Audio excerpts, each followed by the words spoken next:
बिस्मिल्लाहिर्रहमानिर्रहीम। अस्सलाम वालेकुम नाज़रीन, आप लाइव प्रोग्राम देख रहे हैं। मैं इमरान खान हूँ। हमारे पड़ोस में बहुत अहम डेवलपमेंट हुई है और एक पड़ोस में तो डेवलपमेंट हुई है, दूसरे में मातम है बिला वजह का। भारत इस सारे को लेकर पाकिस्तान को रिस्पॉन्सिबल कह रहा है और पाकिस्तान के ऊपर उस चीज़ की जिम्मेदारी डाल रहा है जो पूरी दुनिया जिसका बोझ नहीं उठा सकी। यानी अमेरिका दुनिया की सबसे बड़ी मिलिट्री कुव्वत लेकर बहुत सारे मुल्कों को साथ मिलाकर खुद वो सुपर पावर है। दुनिया के बेहतरीन बजट, बेहतरीन तैयारे, बेहतरीन एयरफोर्स, बेहतरीन सोल्जर्स, शानदार हथियार, शानदार सैटेलाइट सिस्टम, हर किस्म का डिफेंस सिस्टम वो लेकर वो आया अफ़गानिस्तान में। उसने आकर मुकाबला किया चंद हज़ार लोगों का, जो शुरू में 30,000 भी नहीं थे, और फिर उन्होंने लड़ते लड़ते 20 साल में शिकस्त दे दी। अब उसके लिए पाकिस्तान को जिम्मेदार करार दे रहा है भारत।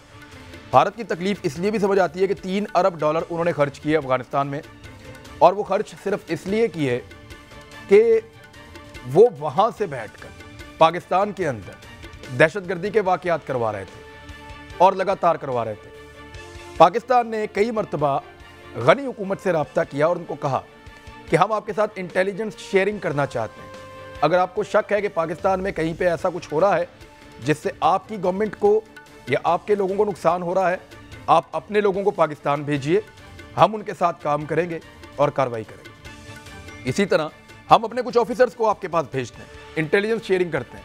आप हमारी मदद कीजिए और अपने मुल्क में ऑपरेशंस कीजिए। हमारी निशानदेही पर हम आपको वो लोग बताएंगे जो पाकिस्तान में दहशतगर्दी करते हैं और पाकिस्तान में दहशतगर्दी के लिए जिम्मेदार हैं। लेकिन अशरफ गनी कभी इस बात पर आए नहीं।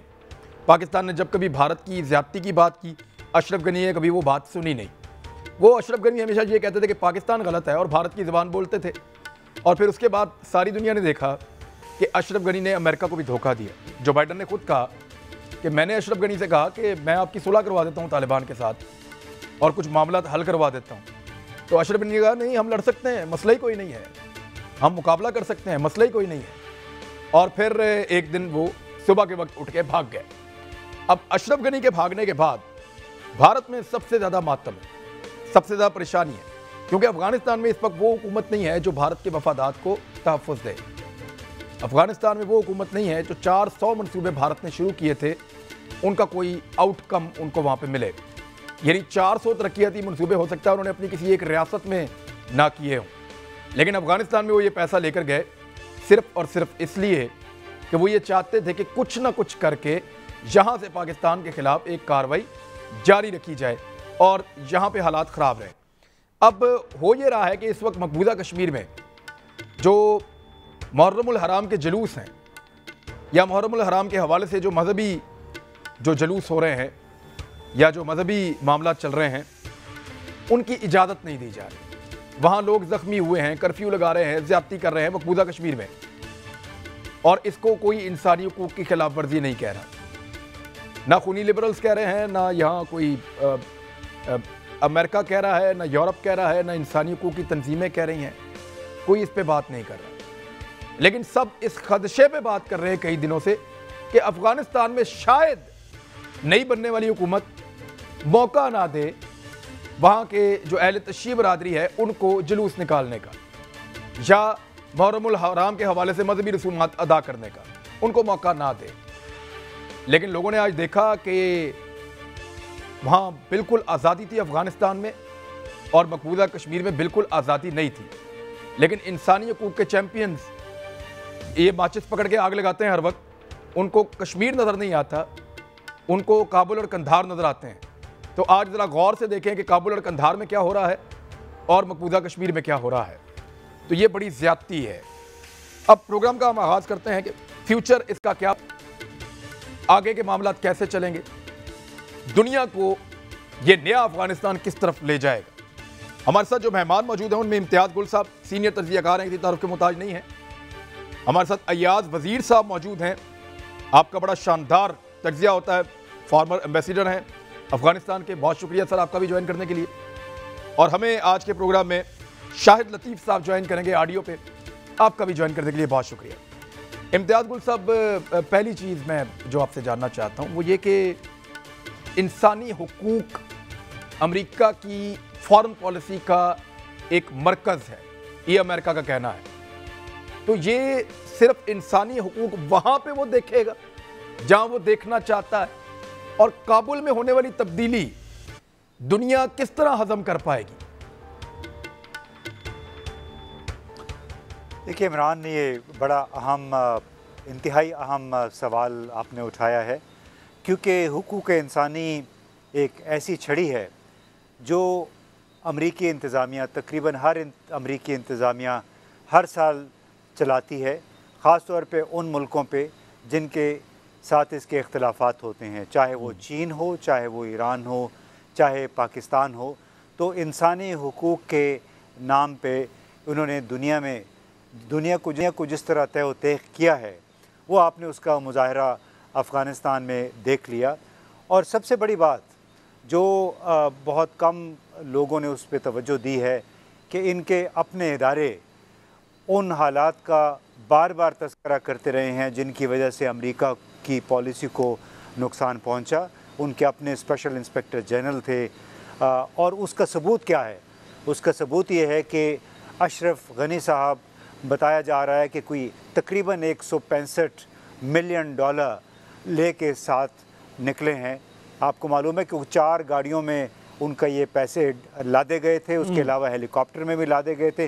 वो तमाम के तमाम पैसे उन्होंने रख दिए। अब इस पे मैं इसलिए इसका जिक्र कर रहा हूँ कि उनको पनाह किसने दी है?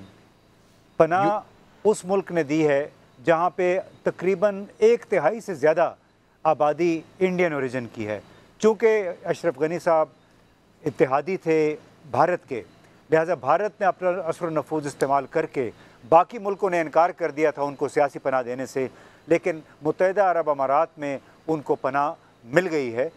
अब यहाँ पे अमेरिका सरकार से पूछा जाना चाहिए कि अफ़गानिस्तान के आवाम के हुकूक कहाँ चले गए? उनके नाम पे जो पैसा आया था, जो गुज़िश्ता 20 बरसों में लूटा गया मुख्तलिफ़ तरीक़ों से। और मुझे ख़ुद स्पेशल इंस्पेक्टर जनरल के दफ्तर के बड़े सीनियर साथी ने, ऑफिसर ने बताया कि हमें मालूम है कि किसका पैसा, कौन से अफ़गान लीडर का कितना पैसा किस बैंक में पड़ा हुआ है, लेकिन हम सियासी मसलहत के तहत उनका नाम नहीं ले सकते। तो बस यहाँ पे आके उनकी हुकूक इंसानी की बात अपने लिए ख़त्म हो जाती है, उन मुल्कों के लिए शुरू होती है जिनके साथ इनके सियासी इख्तिलाफात होते हैं। अयाज वज़ीर साहब, बड़ी वजूहात क्या बनी कि अफ़गान लोगों ने कुछ गनी का सपोर्ट नहीं दिया, कुछ गनी ने उनको सपोर्ट नहीं दिया, ये लोग एकदम कैसे हार गए? देखिए, गनी का एक मसला तो ये भी था कि वो सियासतदान नहीं था, वो कबायली सरदार नहीं था, वो एक इंटरनेशनल सिविल सर्वेंट था, बाहर से आ गया, गवर्नेंस का तजर्बा नहीं था। जो भी थोड़ा बहुत वर्ल्ड बैंक वगैरह का था, उसी तरह वो चाह रहा था कि अफगानिस्तान को भी चलाए। अफगानिस्तान एक कबायली मुआशरा है, उसमें बड़ा रख रखाव का ख्याल करना पड़ता है लोगों का। तो लोग बहुत जल्द उससे नाराज होना शुरू हो गए, और उसी के महल के पीछे कारज़ई साहब का घर है। Karzai right from day 1 when he step down, उसने वही तर्ज अमल जो एक कबायली सरदार या एक लीडर का होता है, लोगों के साथ रख रखाव, बिकॉज वो लोग था। मैं दोनों का कंपैरिजन इसलिए करवा रहा हूँ कि कारज़ई साहब लोकल पॉलिटिकल लीडर का बेटा था, खुद भी पॉलिटिकल लीडर था। ये दूसरा पॉलिटिकल लीडर नहीं था। उसने अपने अपोजिशन के साथ कोई रिकंसिलिएशन नहीं की, हर एक को ऐसा ट्रीट कर रहा था जैसे बस वो खुद अकले कुल है और किसी की बात न सुनो, न उसके साथ अच्छा सलूक रखो। तो एक तो ये बात थी।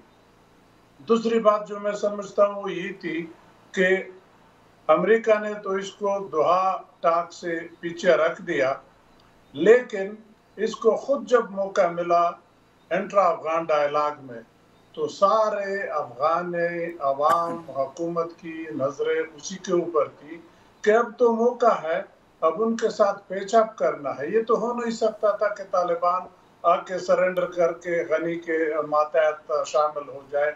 वो तो साफ जाहिर था फ्रॉम डे 1 कि जब अमेरिकन जा रहे हैं, एग्रीमेंट हो गया, तो Taliban will have an upper hand. अब उसके लिए हर एक आदमी यही कहता था कि अशरफ गनी साहब उनको रास्ता दे उस हुकूमत को बनाने में। वो रास्ता उसने नहीं दिया। तो उसी की वजह से मैं समझता हूँ कि अफगान जो फौज थी, ट्रेंड भी है, इसमें शक नहीं है। देखे, अफगान फौज में भी अफगानी है और तालिबान भी अफगानी है।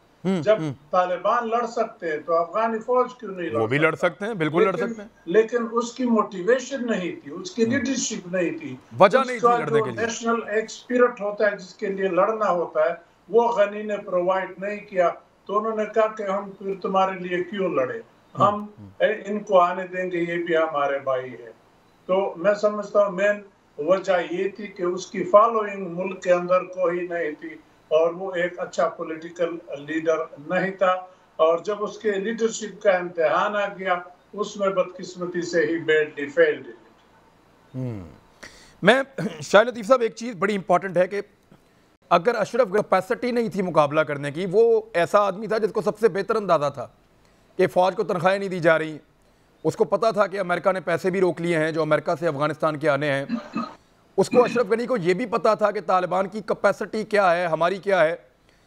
तो उसके लिए तो बड़ा मौका था कि वो चंद दिन पहले जब अमेरिका भी कह रहा था, पाकिस्तान भी कह रहा था, बैठ के मुज़ाकरात करता। देखे, लड़ाई के ऊपर असरार तो वो करता है जो जान देना चाह रहा हो या जो आखिरी दम तक लड़ने का यकीन करता हो। एक ऐसा आदमी जो भगोड़ा है, जिसका भाग जाने में यकीन है, वो आदमी कैसे इतना ज्यादा रजिस्ट कर सकता है? क्या गनी आजाद था या ये सब डिजाइन था कि गनी तुम भाग जाना, तालिबान अंदर आ जाएंगे और हम ये कर देंगे उसके बाद? देखें, मेरे ख्याल में जैसे अमेरिका की तरफ से भी अभी स्टेटमेंट ये आई है कि हमें अंदाजा ही नहीं था कि तालिबान इतनी तेजी से काबुल पहुंच जाएंगे और टेक ओवर कर लेंगे। मेरा ये जाती ख्याल है कि उनकी जितनी भी सोच थी या जो भी उनकी अजम्पशंस थी, उसको तालिबान ने बीट किया है। तालिबान ने बड़ी होशियारी से और बड़ी अक्लमंदी से ये ऑपरेशन किया है।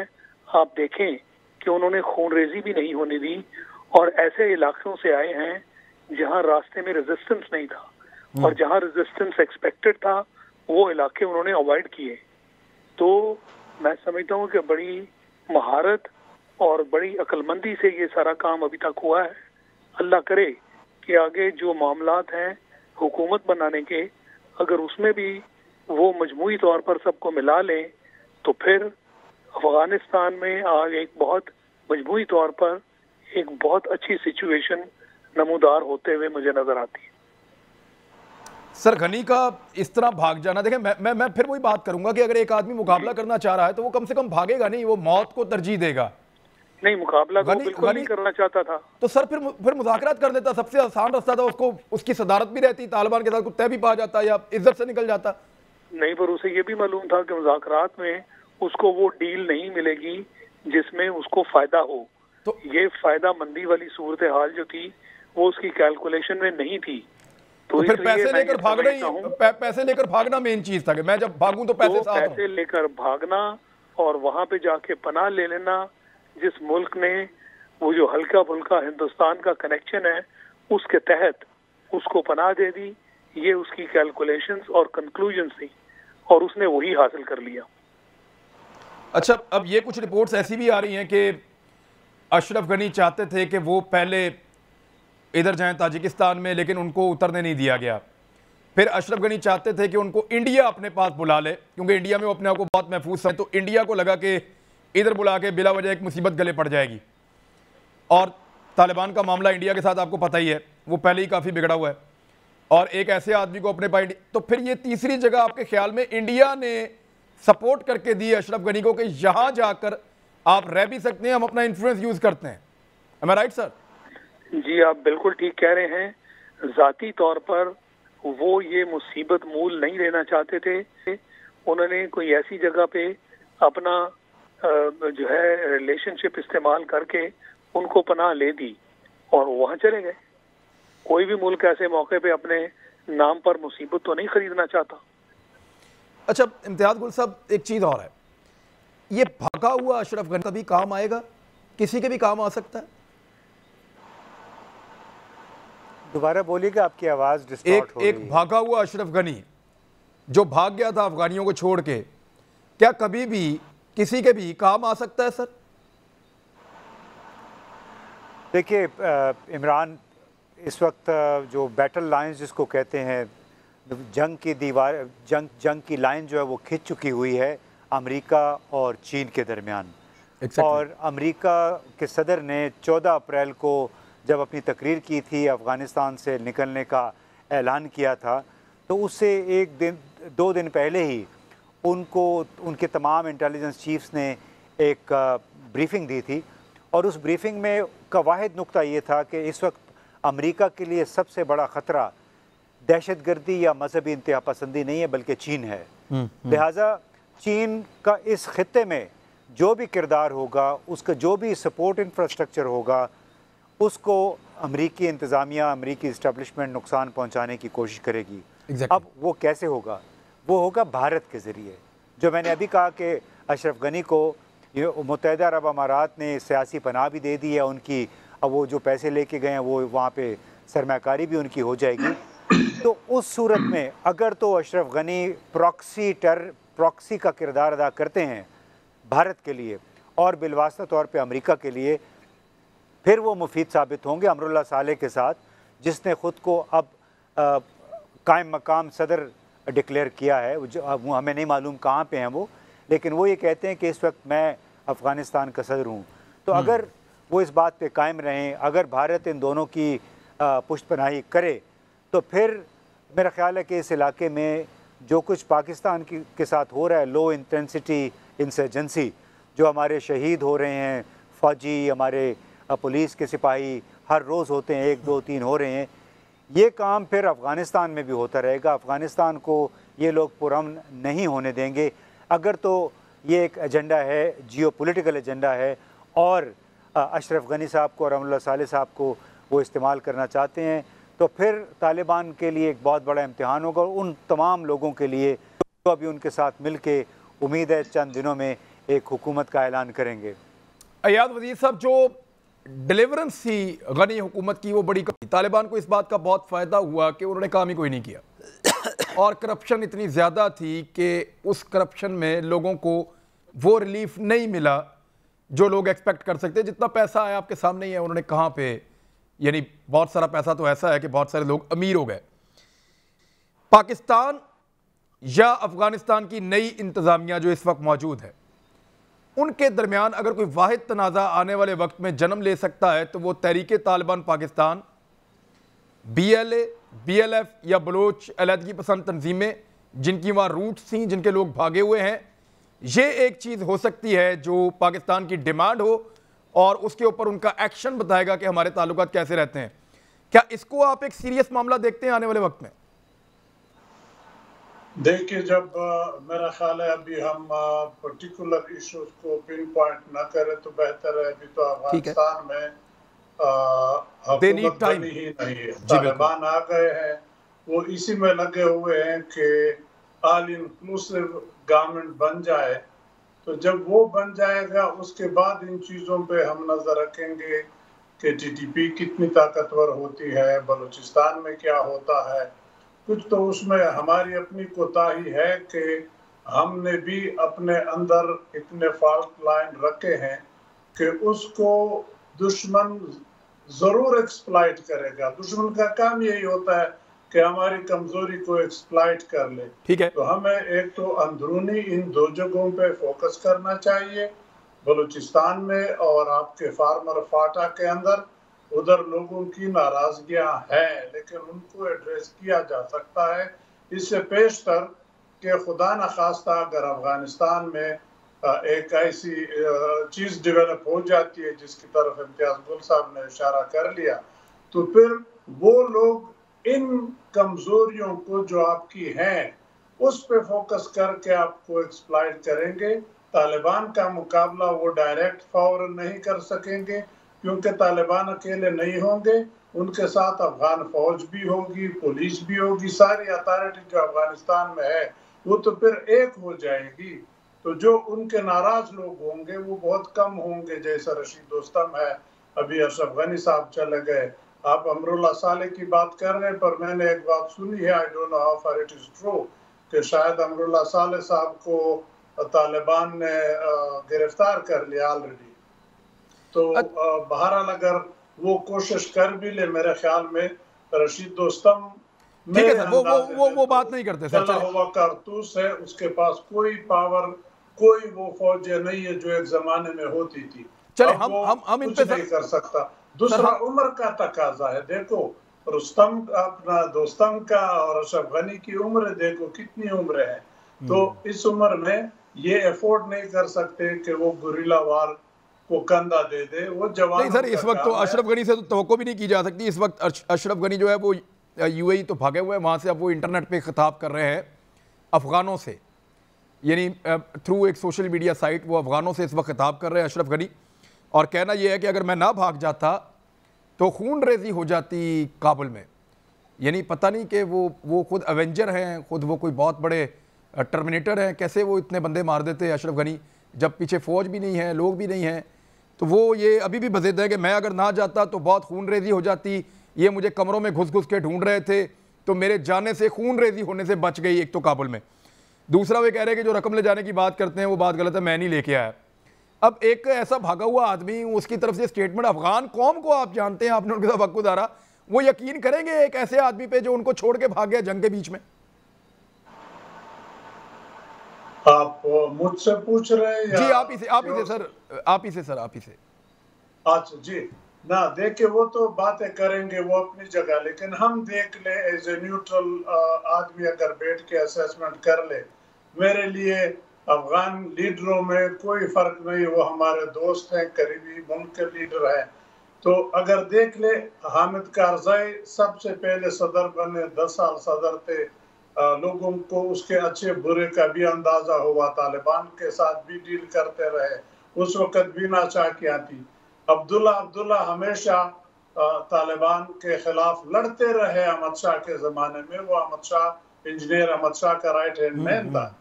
तो वो लोग अगर न भागे कानूनी, और ये जो दूसरे लोग इधर आए, करीम खलीली वगैरह वगैरह, ये तो नॉर्दर्न अलायंस के लीडर्स थे, वो तो तालिबान के साथ लड़ रहे थे, वो नहीं भागे, उनको डर नहीं था मारने का।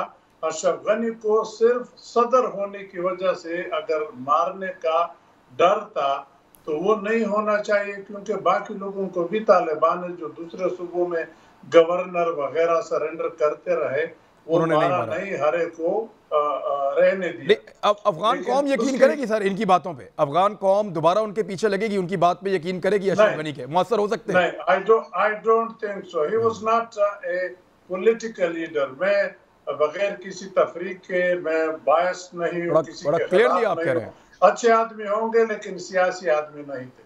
ठीक है, अब एक इंपॉर्टेंट सवाल पैदा होता है शाहिद लतीफ़ साहब, वो ये कि ये आपसे भी पूछूंगा और अयाज वजीर साहब से भी ये सवाल बाद में पूछूंगा। पहले शाहिद लतीफ़ साहब आप बताएं कि गवर्नमेंट किस नौइयत की बनेगी अफ़गानिस्तान में? क्योंकि देखें वहाँ पे अब्दुल्ला मौजूद हैं, हामिद करज़ई मौजूद हैं, बल्कि इनको तो शाबाश देनी चाहिए, बड़ी बहादुरी है। अगर भागना होता तो ये भाग जाते, लेकिन ये मौजूद रहे, लड़ते रहे पहले तालिबान से, फिर मौजूद भी हैं, गुलबदीन हिकमत यार और दीगर लोग भी हैं। वो पूरी एक कमेटी बैठ के तालिबान से रोज़ाना मुज़ाकरात कर रही है और वो अपनी बात मनवाने के लिए ज़ोर लगा रही है। आपके ख्याल में किस नौइयत की हुकूमत बनेगी? पाकिस्तान चाहता है कि तमाम फरीक, तमाम गिरोह उस हुकूमत का हिस्सा बने और फिर आगे बढ़े अफगानिस्तान। मैं समझता हूं कि जो पाकिस्तान कह रहा है ये सबसे ज्यादा अक्लमंदी की बात है। जहां तक हामिद करज़ई का ताल्लुक है, वो मामला बिल्कुल वैसे ही है जैसे अशरफ गनी का है। इन दोनों से न तो अफगानिस्तान के लोगों को कुछ मिला, ना अमेरिका से कुछ मिला। ये जो अशरफ गनी कह रहे हैं जी कि खून रेजी हो जाती, आपका साथ कोई ना देता, फौज इस काबिल ही नहीं है, तो लोग आपके साथ इसलिए नहीं है कि लोगों को आपसे कुछ नहीं मिला और आखिर में आप पैसा बगल में दबा के जो लोगों के लिए इस्तेमाल होना था वो भाग गए। तो उनका ये कैरेक्टर अफगान सारे जानते हैं, लिहाजा उनका ये कहना कि खून रेजी हो जाती, वो अफगान को ये बताने की कोशिश कर रहे हैं कि मैंने आपके फायदे के लिए यहाँ से मैं भागा। तो इसलिए मैं ये समझता हूँ कि अक्लमंदी का तकाजा यही है कि जैसे अभी तक अफगान तालिबान जो है उन्होंने जो इक़दाम उठाए हैं और लोगों को वाकई खून रेजी से बचाया है, ये उनका काम है। क्योंकि अगर वो चाहते तो खून रेजी फिर हो सकती थी, मगर उन्होंने वो रास्ता इख्तियार नहीं किया। अब जो हुकूमत बनानी है, इसमें भी अक्लमंदी का तकाजा और अक्लमंदी का एहसास करें कि वो हुकूमत बनाएं जो एक बैलेंस्ड हो, जिसमें मुख्तलिफ लोगों को ये मौका दिया जाए ताकि फिर आगे अफगानिस्तान में कहीं वो वॉर लॉर्डशिप वाला मामला शुरू ना हो जाए। जो 20 साल पहले हमने देखा था, हुकूमत लेने के लिए लोग जो हैं फिर वो जंगो जदल के रफड़ में ना पड़ जाएं। तो मैं समझता हूँ होने भी यही वाला है, क्योंकि मेरे ख्याल में अब तक जो हम देख रहे हैं, जो तालिबान हैं वो इन सारी चीज़ों को इन 20 साल में बहुत स्टडी कर चुके हैं, और जो उनका ये जो तरीक़ाकार है लोगों को माफ़ी देना, जंगो जदल ना करना, खून रेजी ना करना, ये इस बात की गवाही देता है कि उनकी अप्रोच जो है वो एक बैलेंस्ड अप्रोच होगी। ठीक है, एक मैं सवाल छोड़ के जा रहा हूँ, ब्रेक के बाद आके पहले पुल साहब से फिर अयाज वजीर साहब को बताऊंगा।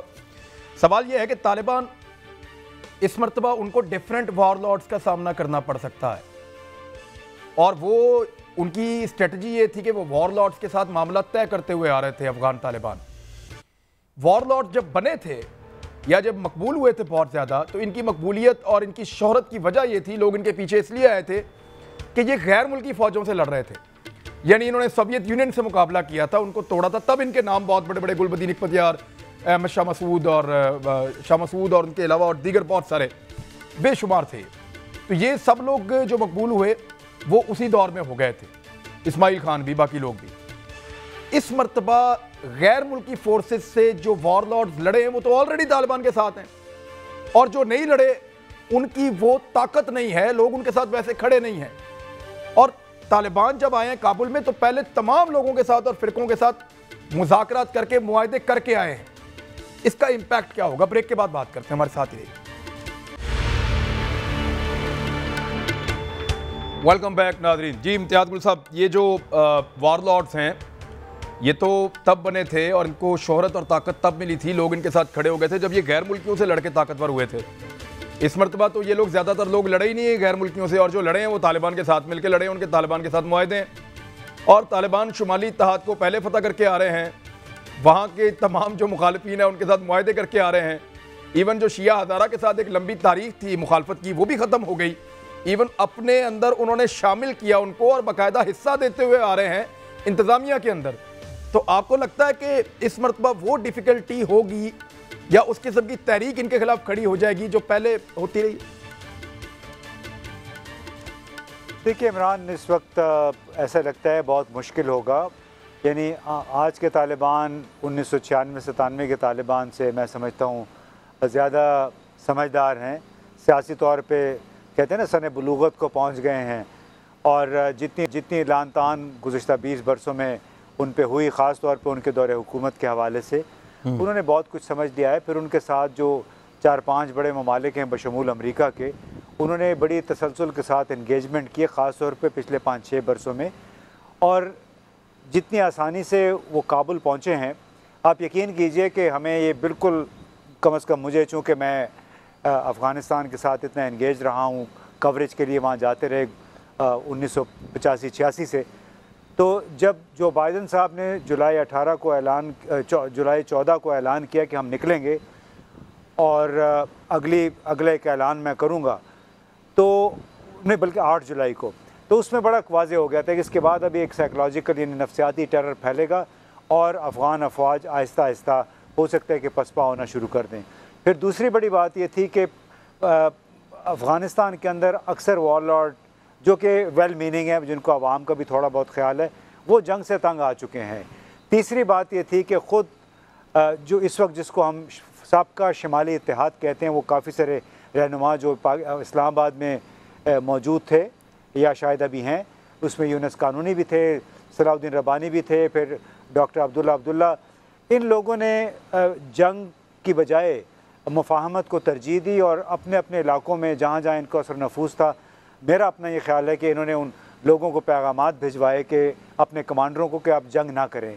जितने वहाँ पे गवर्नर्स थे उनको मना किया कि जंग नहीं करनी है। ख़ुद तालिबान के लोग जब बामियान पहुँचे हैं तो वहाँ पे जो भी गवर्नर लगा हुआ था, वो है भी हज़ारा मेरा ख्याल है, उसको उन्होंने जाके ये कहा कि आपको डरने की कोई ज़रूरत नहीं है, हम आपके साथ हैं, आपने जिस अंदाज में आप गवर्नेंस कर रहे हैं आप वो जारी रखें, आपके साथ कोई छेड़छाड़ नहीं करेगा। और शायद यही वजह थी कि इतनी आसानी से तखार और कुंदूज जो कि अहमद शाह मसूद के और सराउद्दीन रब्बानी, बुरहानुद्दीन रब्बानी के गढ़ समझे जाते थे, बदख्शान का जो इलाका है अवा खान के साथ जो मिलता है, उन पे उन्होंने इतनी आसानी से कब्ज़ा करे। कुंदूज में सिर्फ लड़ाई झगड़ा हुआ कोई, लेकिन अंदाज़ा लगाइए 4000 वहाँ पे स्पेशल फोर्सेस थी अफ़गानिस्तान की वो, और उनके ख़िलाफ़ कोई 300-400 के करीब तालिबान थे। 3-4 दिन लड़ाई हुई, उनको अमरीकी बम्बारों ने कोशिश की उनकी हेल्प करने की, सपोर्ट करने की, लेकिन वो भी काम नहीं आई। सिर्फ 3 दिन वहाँ पे लड़ाई चली है। तो आप जो वॉरलॉर्ड्स की बात कर रहे हैं, अब वॉरलॉर्ड्स का ज़माना नहीं है। जितने भी जो बदनाम वॉरलॉर्ड्स थे वो अफ़गानिस्तान से फ़रार हो चुके हैं। उस सबसे सर फहरिस्त तो उसमें दोस्तम था जिसने अपने लिए टाइटल भी शराइत लगा के मार्शल का ले लिया था। तो इस किस्म के बहुत सारे लोग हैं जो पहले कमांडर, फिर जनरल, फिर मार्शल। मुझे जी, तो उनकी ये ख्वाहिश है, मुझे ये लग रहा है कि जितने भी लोग हैं बाहमी इख्तिलाफात के बावजूद उनकी शदीद ख्वाहिश है कि तब तालिबान के साथ मिल के कोई हुकूमत बनाए ताकि मफलूकुल हाल अफ़गान अवाम है जिस पे 2.6 ट्रिलियन अमरीकी इमदाद जो जितने पैसे खर्च हुए उसका सिर्फ 1% भी नहीं पहुंचा अफ़गान अवाम तक, और ये ख़ुद अमरीकी इंस्पेक्टर जनरल है, उनकी रिपोर्ट है। तो इंतहाई एक अलमनाक सूरत हाल है। इसका एहसास मेरा ख्याल है कि अब तमाम अफ़गान रहनुमाओं को भी है। इसी वजह से मुल्ला गनी बरदर लगता है कि वो 1-2 दिन में काबुल आएंगे। वहाँ बैठ के जो नेशनल कोऑर्डिनेशन काउंसिल है उनकी, उसमें उम्मीद है कि कोई सियासी ढांचा वो तय करेंगे, तब मिल मिला के ऐसी हुकूमत कायम करेंगे जो उन नौजवानों के लिए भी काबिल कबूल हो जो इस तासुर के साथ बड़े हुए हैं गुज़श्ता 20-25 बरसों के दौरान कि तालिबान दहशतगर्द हैं, अलकायदा के हमनवा हैं। तालिबान को ये भी एक बहुत बड़ा चैलेंज है, उसको उन्होंने ज़ाइल करना है, और वो सिर्फ उस सूरत में कर सकते हैं जब वो ख़वातीन के साथ छेड़छाड़ न करें, मीडिया को अपना काम करने दें और बाकी तमाम अफ़गान रहनुमाओं को साथ मिलाएं। जी, अब मैं अयाद वज़ीर साहब वही सवाल आपके पास लेकर आ रहा हूँ, बहुत इंपॉर्टेंट। तालिबान किस नौइयत की हुकूमत बनाएंगे, अपना शेयर कितना रखना चाहेंगे, क्या क़यादत अफगानिस्तान को दे सकते हैं, क्योंकि अल्टीमेट पावर के तौर पे वो सामने आए हैं अफगानिस्तान में। इस वक्त चैलेंज करने वाला भी कोई नहीं, रूस साथ खड़ा हुआ है, चीन साथ खड़ा हुआ है, अमेरिका जान छुड़ा के बड़ी मुश्किल से निकला है, और अमेरिका तो अब धमकी भी नहीं दे सकता जो सूरत हाल है। देखिए, आइंदा जो हुकूमत बनेगी मेरा ख्याल है तालिबान बहुत सोच समझ के कदम रख रहे हैं, कंसल्टेशन कर रहे हैं। कारज़ाई, गुलबुद्दीन, हिकमतयार और अब्दुल्ला की जो कमेटी बनी थी जिसको तालिबान ने रिजेक्ट नहीं किया, बल्कि अब तो तस्वीरें वीडियोस भी उसकी आ गई कि उनके साथ कंसल्टेशन कर ली, लगे हुए हैं उसमें, दूसरे लोगों से भी कर रहे हैं। तो मेरा ख्याल है वो ऐसी हुकूमत बनाने पे लगे हुए हैं कि जिस पे कोई इस लिहाज से उंगली न उठा सके कि इसमें नुमाइंदगी अफगानों की सही नहीं होगी, सब इंक्लूसिव होगा, ब्रॉड नहीं, ये बात उनको अब समझ आ जाएगी सर।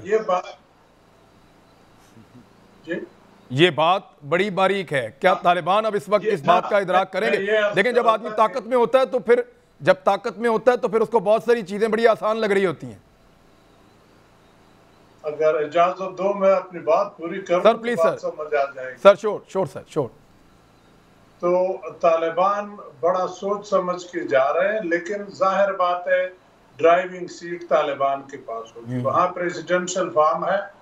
मैं समझता हूं कि अगर उसी को फिलहाल चलाना है, जब तक कि वो आइन के बारे में फैसला न कर ले, दूसरी चीजों के बारे में वो ड्रास्टिक नहीं होगा। वो मेरा ख्याल है उसूलों के मुताबिक तरीके से, ताकि सबको एक्सेप्टेबल हो। लेकिन अगर सदारत चलानी है तो सदारत तालिबान की होगी, दूसरे कैबिनेट में शामिल होंगे।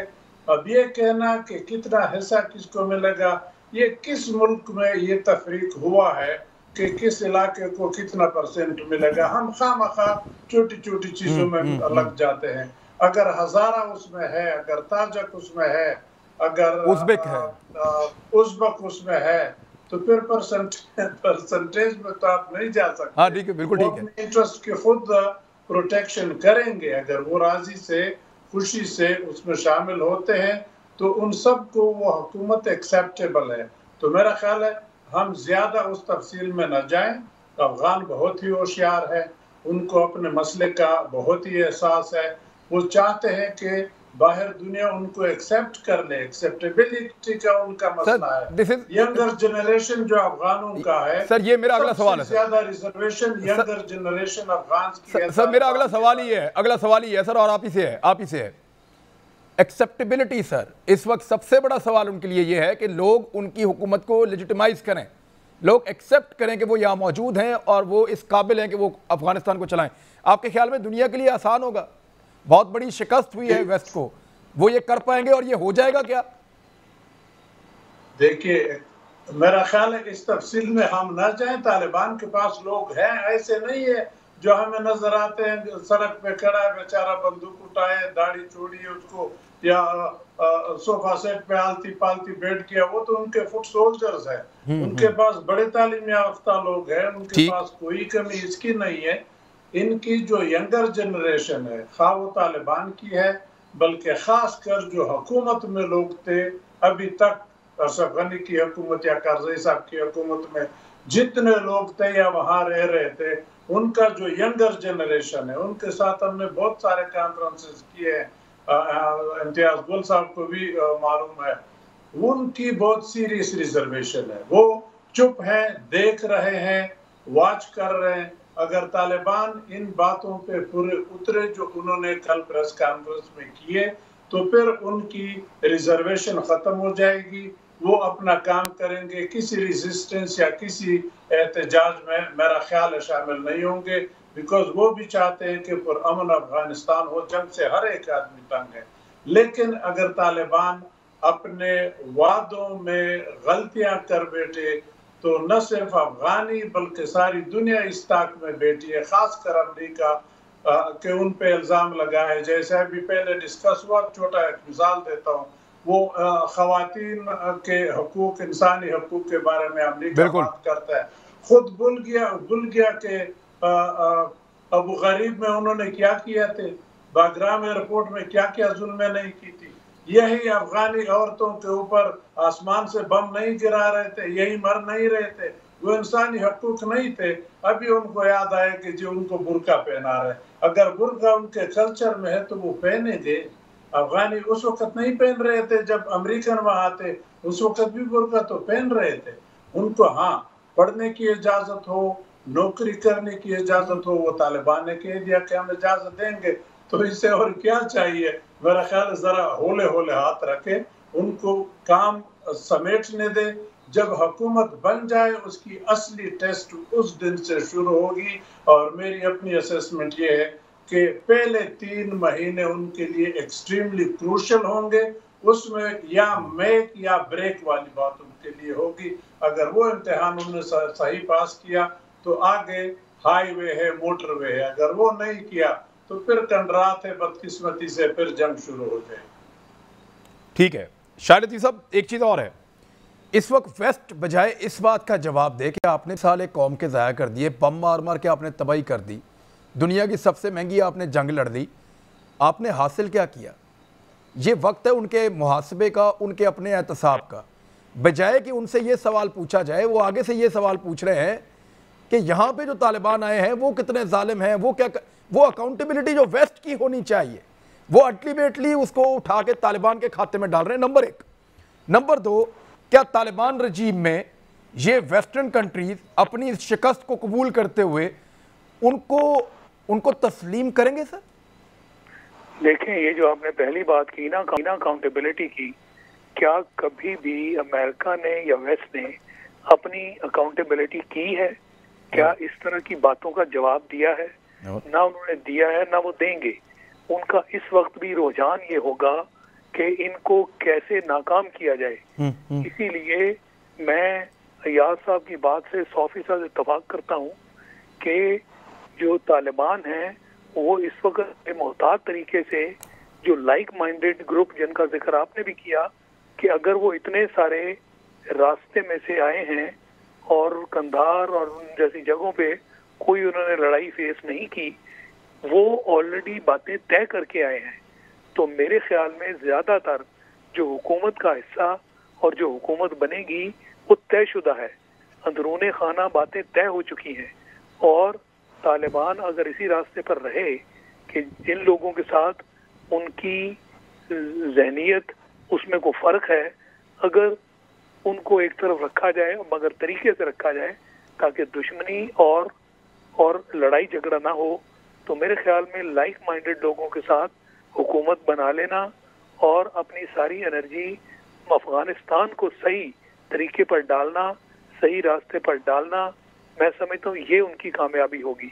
और इस सूरत में लोग जो कि पहले ही तंग आए हुए हैं जंगों से, वो अब इनकी तरफ देख रहे होंगे कि लोगों का फायदा किया जाए, जो कि तालिबान करते हुए नजर आ रहे हैं। वो पहले ही नरमी दिखा रहे हैं, यानी वो ये इस चीज की इजाजत दे रहे हैं कि आपको फ्रीडम है, औरतों तक आम माफी का ऐलान किया है और सबकी माफी का भी ऐलान कर दिया। तो लोगों का जो नजरिया है और लोगों का जो इत्तेफाक है वो तालिबान के साथ है। मैं समझता हूँ कि मेरे नजदीक जो गैर मुल्की कुव्वतें हैं वो बिल्कुल उनका तरीकाकार वही होगा कि अफगानिस्तान को नाकाम करने के लिए तालिबान के नाम पर वो पुरानी छेड़खानी की जाए, मगर लोग जो वहाँ बैठे हैं वो इसके जज हैं कि उनकी पुरानी जो छेड़खानी और वजूहात हैं उसको भुलाकर उनकी जो मौजूदा सूरत हाल है उसको देखा जाए। तो मैं नहीं देखता कि जो लोग हैं, खासकर अफगानिस्तान की मैं बात कर रहा हूँ, वो इस रास्ते में कोई रखना डालेंगे। लिहाजा जो वेस्ट है वो ना अपनी अकाउंटेबिलिटी उसने कभी की है ना वो करेगा। और अमेरिका जो है वो चीन के साथ चूंकि उसका झगड़ा है और फिर सीपैक वाला मामला है, तो वो इंडिया के थ्रू और अशरफ गनी जैसे लोगों के थ्रू यहाँ शरारत खानी करेगा। अब ये तालिबान का मामला है कि इस शरारत खानी को रोकें और इसको अफगानिस्तान और पाकिस्तान और चीन के खिलाफ इस्तेमाल ना होने दें। ठीक है इम्तियाज गुल साहब, एक और चीज़ है, ये एक आलमी जिद तो नहीं बन जाएगी? देखें पिछली मरतबा हुआ था कि वेस्ट का दबाव इतना ज़्यादा था कि चाइना और रशिया ने भी, रशिया तो मार खा के गया था, उन्होंने भी तालिबान की हुकूमत को तस्लीम नहीं किया, सिर्फ पाकिस्तान, सऊदी अरब और एक दो और मुल्क। अब मामला ये है कि चाइना कुछ बता रहा है तालिबान के बारे में और वो पॉजिटिव है, रशिया भी ऐसा ही कुछ कर रहा है, ईरान के ताल्लुकात वैसे ही अच्छे हैं उनके साथ, पाकिस्तान के साथ भी मामला ठीक है और तुर्की के साथ भी वो कर रहे हैं, दुनिया के रहनुमा पाकिस्तान से बातचीत भी कर रहे हैं। मामला ये है कि क्या ये दो हिस्सों में दुनिया को डिवाइड तो नहीं कर देगा अफगानिस्तान के, एक पूरा पोर्शन उनको तस्लीम करने जा रहा है और एक तरफ कुछ और कहानी है? देखिए इमरान, किसी हद तक ये बात दुरुस्त साबित हो सकती है आने वाले दिनों में, लेकिन इसका तमाम तर दारोमदार ख़ुद तालिबान के कंडक्ट पे होगा कि उनका तर्ज़ अमल आइंदा दिनों में क्या होता है। अफ़गानिस्तान के लिए और ख़ास तौर पे वहाँ के जो 60% नौजवान हैं उनके लिए ख़ुद को काबिल कबूल बनाना तालिबान का सबसे बड़ा चैलेंज है। इसलिए कि वो लोग, जैसे मैंने पहले कहा कि इनको ये पढ़ाया गया कि तालिबान दहशतगर्द हैं, लिहाजा अब चूँकि तालिबान ताकत के ज़ोर पे आ गए हैं, उन्होंने फ़तह हासिल कर ली है, बेस्ट तरीका यही है कि वो अगर जिस इंक्लूसिव हुकूमत की बात कर रहे हैं वो कायम करें। इस वक्त जो पार्लियामान है, चाहे उनका उलसी जरगा है यानी हमारी कौमी असम्बली या सेनेट है जो उनका मशरानो जरगा है, वो उसको ये छेड़छाड़ अगर ना करें, जो तब्दीलियाँ आई हैं 20 साल के अंदर इदारों के हवाले से, चाहे वो इलेक्शन कमीशन है, चाहे वो पीस कमीशन है या पार्लियामान है, इनके साथ छेड़छाड़ किए बग़ैर अगर वो हुकूमत कायम करते हैं, ऐसी हुकूमत जिसमें तमाम कौमियतें शामिल हैं, सबकी नुमाइंदगी है, उनके साथ सलाह मशवरे के बाद फिर जो भी ये तब्दीली करना चाहें उसकी कोशिश कर सकते हैं।